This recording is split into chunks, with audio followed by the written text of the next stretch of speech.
మొత్తం 8 కళాశాలలో వరంగల్ జిల్లాలో నర్సంపేట నియోజకవర్గం మారుమూల ప్రాంతానికి కూడా కేసీఆర్ గారు మెడికల్ కళాశాల అవకాశం ఇచ్చారు. ఎంతో సంబరపడ్డాం. నర్సంపేట లాంటి మారుమూల ప్రాంతానికి కూడా మెడికల్ కళాశాల వచ్చింది. బ్రహ్మాండంగా వైద్య విద్యార్థులకి పేద విద్యార్థులకి ఇవాళ వైద్య విద్య అందుబాటులోకి వచ్చిందని చెప్పి ఏజెన్సీ ప్రాంతమైనటువంటి ములుగు జిల్లా కేంద్రానికి కూడా వచ్చింది. దాంతోపాటు నారాయణపేట కానీ గద్వాల కానీ కుత్బుల్లాపూర్ కానీ మహేశ్వరం కానీ భువనగిరి కానీ ఇట్లా మరి ఇలాంటి మెదకులో కానీ నారాయణపేటలో ఇలాంటి మరి 8 కళాశాలలు ఇవాళ నేషనల్ మెడికల్ కౌన్సిల్ తిప్పి పంపింది, అనుమతులను నిరాకరించింది. ఇవాళ మీ ద్వారా మేము విజ్ఞప్తి చేస్తూ ఉన్నాం. అయ్యా రేవంత్ రెడ్డి గారు, ఇవాళ 8 మెడికల్ కళాశాలల అనుమతులు సాధించడంలో మీ వైఫల్యం సంపూర్ణం. మీ ప్రభుత్వం మొద్దు నిద్రపోతున్నది. అసలు మీ ప్రభుత్వ విధానం ఏంటి? మీకున్న ప్రాధాన్యతలేంటి? ఇవాళ మరో వారం 10 రోజులైతే కౌన్సిలింగ్ ప్రారంభమయ్యే ఈ దశలో 8 మెడికల్ కళాశాలలు తిప్పి పంపడం అంటేనే ఇది ఎంత అవమానం ఒకసారి ఆలోచన చేయాలి, ఆత్మవిమర్శ చేసుకోవాలి.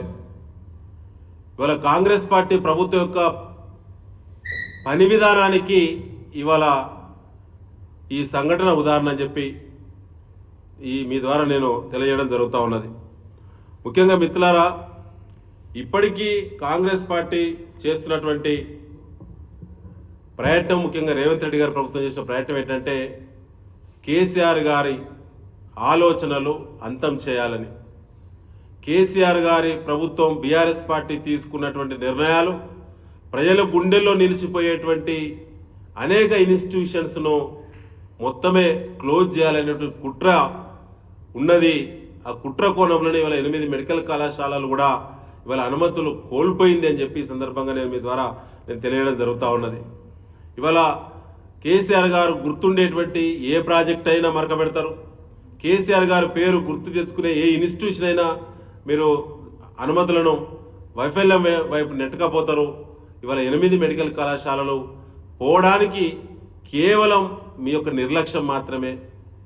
ఫ్యాకల్టీ రిక్రూట్మెంట్లో మీరు ఫెయిల్ అయ్యారు. 2 లక్షల ఉద్యోగాలని చెప్పిన రేవంత్ రెడ్డి గారు కాంగ్రెస్ పార్టీ 8 మెడికల్ కళాశాలలు అకాడమిక్ ఇయర్ దగ్గరికి వచ్చింది. ప్రొఫెసర్లు అసిస్టెంట్ ప్రొఫెసర్ల నియామకమే చేపట్టకపోవడం అనేటువంటిది అది పెద్ద శుద్ధ తప్పు. ఇంత బ్లండర్, ఇంత నిర్లక్ష్యం అంటామా, దీన్ని కుట్ర అంటామా, అది ప్రజలే అర్థం చేసుకోవాల్సిన అవసరం ఉందని చెప్పి ఈ సందర్భంగా మేము తెలియడం జరుగుతూ ఉన్నది. ముఖ్యంగా ఇవాళ మనం అందరం చూస్తూ ఉన్నాం. 7 నెలలు గడిచింది.